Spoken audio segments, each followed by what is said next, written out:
Welcome to another episode of Carlton People. I've got none other than Paul Sebastiani, mate. Round 2 on Blue Abroad. Last time it didn't work out so well for us, some technical issues. Mics didn't work, mate. Then it started raining. Sure enough, this will be the one that works. How are you, my friend? Good, yeah, very well. Yeah. Good to have busy, you on. But there's plenty going on, which is good. So Absolutely, mate. We're going to get right into it. So give us a little rundown on your story, what you do with Carlton, your affiliation, because unlike some of the others that we featured on the show, you've got a closer affiliation to the inside. I do. Yeah, I think I do. I've been at the Northern Blues, sort of been in and out for the last 3 or 4 years, something like that. Started in 2016 alongside media manager there, Christian Filippo. Shout out to you, Christian Filippo. So him and I were sort of down there doing the media stuff. Christian was sort of more controlling the show. I was just there as his little minion, as his sidekick. So, doing the match reports there, and then that sort of came to a stop at the end of the 2018 season. But they called me back and said, "Paul, we need a commentator for the live streams." And I said, "Okay, no worries." Put my hand up, and I've been the play-by-play caller for the Northern Blues live streams. They've been in and around the club for about 3 or 4 years, so it's been fun getting to mix with a few of the players and coaches and off-field staff, which has been good. It's a really tight-knit club at Northern Blues. Yeah, and you are a Carlton man yourself. Huge Carlton man, yep, massive Carlton man. Take me back to where it began and where the love and where the club came to you. Yeah, so probably when I when I was first born, I think they give you your first onesie when you're born. My first onesie was my first bit of Carlton clothing was a Stephen Silvani jersey. So as soon as I popped out of the womb, I had no choice. Straight in. Yep. Carlton family. The old man, he's a mad Carlton man, and as are the rest of the family. Ever since then, 25 years of blue bagger. Yep. It's definitely had its highs and lows. Probably more lows in the last couple of years, but we stick fat. Well, we're part of that generation, sort of in the middle. Sort of we hear about the stories of the great teams from our ancestors, in a sense. You know, we're probably too young to remember 95. Oh yeah, no, I was. I think. I was 4 years old, so too young to remember 95. And sort of once we started remembering things and understanding what was going on, it's probably a bit late by then. We were in the dark times. Yeah, I think it was like even my old man would always tell me, "Goes, Paul, just stick with them. We were a great football club." I'm like, yeah, but videos and replays are not going to get me to. But you stick fat. Like I think it's when you're so passionate, because it's such a tribal sport. When you're so ingrained in your football club, you don't really, results don't really, I mean, they do matter. Yeah. Obviously, as supporters and fans and members and even people inside the club, you need to hold the club to account. But, even when we do this, it's still fun, mate. You go to the football with family and friends and, you enjoy the ride, mate, as we have. What's your first Carlton memory? It's actually a funny one. My first Carlton memory, one that sticks in my head, it's actually not a great memory. We were playing Adelaide at Princess Park at the old Optus Oval, and our seats were in the old Elliott stand. So we were smack bang on level 2, right on the wing, probably best seats in the house. And it was when, I don't know if you ever remember Marco Sciutto kicking that snap from the boundary. It was one of the most, I don't know why it stuck with me, but it was one of the most amazing goals I've ever seen. It was from a bloody Adelaide player of all people, and that just stuck with me. And I'm like, geez, when's this club ever going to be good? I think it was around mid-2000. That memory stuck with me, footy. Then when Rex Hunt went berserk at the football, it was Carlton versus West Coast. We lost by 7 points.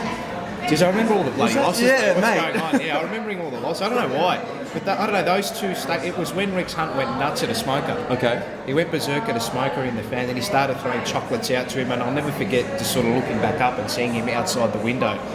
Throwing chocolates at a fan who was smoking in the grandstand. It's actually on YouTube if you actually have a look. It's probably one of the funniest 2.5 minutes of radio I've ever listened to. But those two memories there, and then probably the one that sticks with me the most is Judd's goal in the 2013. That was. I remember celebrating that hard that I saw stars.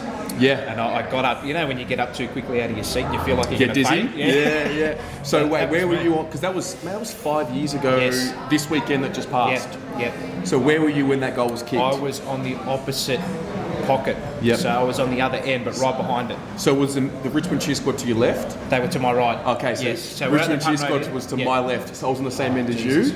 I remember Cochin kicking that goal just before half time, or just on half time. I thought it was stuffed. Yeah. Yeah. Oh, I got goosebumps thinking That was about a it, good mate. game. I was actually wearing my Judd jersey that game. Remember that M&M With the mask? jersey that Oh, we wait, had? the light blue one? Oh, mate. I've still got it. What are you doing with that? I've still got it. Actually, I remember taking it off and actually holding it up when he kicked the goal to show everyone the goal right on the back. No, I don't wear jerseys to the football anymore. Same. I was going to say. I'm a polo man, mate. I was going to say it's funny how you change as you grow up a little bit. Yeah, I think so. I don't know what the age was where I stopped wearing a jersey, but I was wearing the Guernsey every game without fail. I think wide it was 20. I think 20? it might have been 20, yeah. Okay. I hit the 2-0 and I'm like, no, it's time enough's to- enough now. I think so. Yeah, I had this. There's like an unspoken rule. I don't know. I mean, everyone can wear a jersey, so it doesn't really so, bother I me. know. But for me, it's just kind of like, I agree. nah, just street clothes for me. No, definitely. Yeah, Maybe so a polo, yeah. Those are the three things that stick out. I don't know why. The Rashudo goal Yep. at Princess Park. Yeah. We lost that game in the driving rain. The Rex Hunt. Rex Hunt against the Smoker. Rex Hunt throwing chockies. And then the goal that Judd kicked. And the other one's probably the fourth is probably when Milburn knocked out Silvani. I was going to ask you about that because every time I go to Milburn knocked out Carlton Silvani. training, Yeah. it's a great experience because you go there and you connect with other Carlton supporters, and generally we have an older demographic Yep. of Carlton supporters that go to training. Yes. And everyone is always keen to exchange stories. And if there's one story that always comes up, it's the Darren Milburn incident. He were you was- there? And do you remember? It was. It was in the driving rain, and we flogged them. We ended up smashing them, but I'll never forget that there was little police presence that day. Yep. Milburn was lucky to make it out of the ground alive. Some It of the was stories unbelievable. about there's a good fan of the channel named Wowdy, and I had a really good conversation with Wowdy a few weeks ago, and he was saying the wing where the benches are. Is that the Elliott stand? It is. Yeah, that's where we were sitting. So that side of the ground, as Milburn came off, it was like there was like an intensity that hadn't been there before. If you haven't watched it, I'd advise Carlton supporters you do on YouTube. There's about a 5-minute clip there's about 3 or 4 supporters that just go absolutely insane. One guy is over the top of he's over the top of the advertising board giving the throat slitting gestures. There's some guy smashing the back of the bench, and it was that was a pretty intense half an hour. I don't think you'll ever get anything like that again because we've got so much presence with security and, of course, a lot more security. We don't play at those grounds anymore. But yeah, the stories I hear about people recollecting that day and where they were sitting on that day's, it's what makes the club what it is. We're ingrained with so much history and so many stories. Turning to, I guess, now. Yeah. Good finish to the year. Yes. Terrible start, obviously. Definitely. I'm left. And I spoke to Nick last week from the Cheer Squad, and I made this comment. I'm proud, but ultimately I'm disappointed. Yeah, definitely. Definitely. I'm sitting there watching Collingwood and Essendon and Richmond play finals. Yeah, you envy them, mate. Yeah, you envy them. and I hate it. Yeah. I don't want to have these bullshit articles come out about unrest in the club by people having a guess. I'm not writing them. You're not right there? All right. So you just tell your fraternity. But it's our fault because we're not playing finals. Of course. I want to be in the thick of it. So are you confident we've actually turned the corner? Or is it just, the pressure's released and it was a lot easier for us to find something? I think it's a bit of both. I think it's a bit of both. But I think there was a stage in the first half of the year where whether it's coaches or whether it was the coach's fault or Bolter's fault or whatever it may have been. I still think that you have to take that holistic club approach where you cannot blame one person for the detriment of the team. It just, obviously, tactically they might have thought things could have been a lot better, and that's obviously why that they had to make the decision. Ultimately, when you're 1-9 or 1-10, whatever we were, and not playing good football, someone has to take the buck for it, and you can't, as I say, you can't sack 43 players. That's right. That one person has to take the buck for it, and that was a head coach. So whether Teague's come in and had a better understanding of what the players want, what the players need, I think that was obviously evident in the second half of the year. Definitely. There was a circuit breaker that was just needed. Absolutely. And that this is not to say that Bolts did it. I think Bolts did great things for the club. So do I. I think there's a general understanding that he was a good person, good footy man, played his role for the club, but mate, it's just time to start winning. Exactly, and I think the majority of the club as well, I don't think there was big unrest with our fan base. I don't think it was to the point where it was like a horrible feel with the supporter group. I think it was more along the lines of people sort of understood where we had got. And a lot of people inside the club had said, he might be able to take us to a certain spot. Yep. But we need to be able to take the next step as well. You know, we're a proud club, mate. We're a proud club. You know, 16 flags is nothing to be. Yep. You know, it's nothing to be blinked at. You know, it's the greatest club, mate. Exactly. You know, exactly. That's the attitude that we have to keep with us at all times. And second half of the year, you know, it may have been. It clearly did look like a pressure valve was released, and the players were just playing a lot freer. And you know, whether or not it was, you know, some tactical moves that happened on behalf of Teague and the coaches. That obviously had something to do with turning our form around and being able to hit the scoreboard. Yeah. Because they do genuinely believe that the talent on the list is good enough to go all the way. You know? And obviously you have to supplement that with, you know, whether it's mature age players or whether it's players, you know, the peak of their career, you know, in that 24 to 28 age bracket that are, you know, playing good football. But I'm confident going into next year that we will rise again. Yep. Yeah, I think we can get into the double-figure win margin. You know, if we play the football we did in the second half of the year throughout the majority of next year, you know, mate, we troubled a lot of teams in the second half of the year. You know, we ran West Coast to within however many goals. You know, we troubled Richmond after that second half in that second time we played them. So, yeah, I think it's a lot more bright. I think it's a lot more bright than what it was in the first half of the year. So. Yeah, absolutely. Now, are you in the school of thought that maybe we just need a 4 or 5% incremental improvement from, you know, across the board, or do we need to go and get some class, some more role players, some more stars? I think. I was actually sat down with all people, Josh Fraser. Yep. And he was sort of the opinion as well that you know.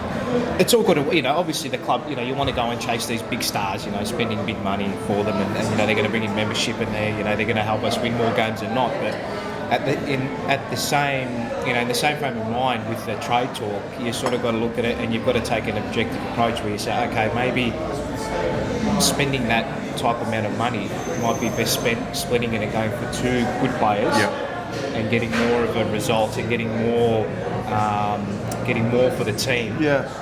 Going after like a Martin and Papley rather than spending, you know, a ton load of money on one player. But it's all up to list managers and how they want to approach it. Yeah. Me personally, I'd be happy with, you know, a Martin Papley duo, something like that. You know, I know obviously the club's trying very hard to get both. Whether or not we do that, time will tell. But I think we need at least another 3 to 4 players from other teams that can just sort of set. You look at Richmond, how Richmond did it. You know, they picked up the likes of Caddy, Nankervis, those sort of players that were sort of not really on the fringe at their clubs, but probably weren't getting the opportunities that they wanted. Yep. They've come into a new environment and thrived. And I'm hoping that's what we can do with a few of those players. Maybe someone like a Dan Butler who's been spoken about in the media the last couple of days. So, you know, we're desperate for a small forward, a classy finisher. I think we found one in Cunningham. Yep. He can move forward up the park. As for the rest, it's sort of up in the air, which I think has been a bit of a disappointing thing. And I know the list managers are really looking at that small forward role, but that spot was up for grabs this year, and no one could take it. Well, we've lost 4. The reality is, we've lost 4 of them. For Solo, Pickett. I know Pickett was obviously injured, and season ended early. LeBoy was, you know, just recruited as a small forward, and Jared Garland was really recruited as a small forward. So I think. Spoke about this early in the season. You're right. The opportunity was there. You know, even like Matty Owies next year could be someone potentially that takes that next leap. I hear the talk around Papley and whatnot. Eddie. That's interesting. That's very. I don't know. I'm divided, mate. Like the club. I love Eddie. The club's divided. I love Eddie. Don't get me wrong. Yeah. But I think when it comes to the message that we've given out about the 23 to 28-year-olds and strategy and whatnot, it just kind of goes against what the message has been. I think so. But I think there's also a part of you when you're looking at a business model of play, you've still got to pick on competence. Correct. You know, so I think at the moment, it'd be an improvement on any of the small forwards we've got at the moment. But you've got that risk where, you know, he's getting on to 33, he's getting into his mid-30s. You know, maybe that calf might give way, you know, the old man's injury, you're not too sure. So, I think... It's one of those ones where if it does happen, we'll be happy. Yeah, correct. Yeah, you know, exactly. And that's probably the beauty and the curse of being a fan. We can all lobby, we can all have our opinions, and that's great and fantastic. At the end of the day, we are servants. I know that the club runs for the members, but of course, As soon as a club makes a decision, we back it. Yeah.